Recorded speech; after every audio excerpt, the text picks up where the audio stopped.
বন্ধুরা কেমন আছো বলো? আমি ভালো আছি। আমি আর বছরে যে গিয়েছিলাম কাশ্মীরের ছবি দিয়েছি, আবার একটা বসে বসে দেখতে দেখতেও তোমাদের কাছে একটা শেয়ার করছি। দেখো কত সুন্দর। আমরা পায়েলগাঁয়ে গিয়েছিলাম, গিয়ে সেখানে এইসব ছোট ছোট বাড়ি, কাঠের বাড়ি, তার মধ্যে থাকতাম। গাড়ি আমাদের নিয়ে গিয়ে রেখে দিয়েছিল, একটা রাত ছিলাম, সাইট সিন করেছি সেখানে।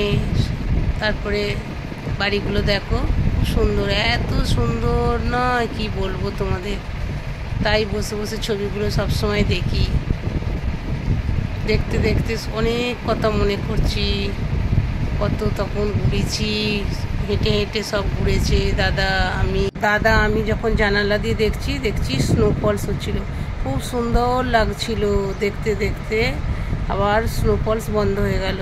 কেমন লেগেছে ভিডিওটা বলবে বন্ধুরা। Tata, bye bye.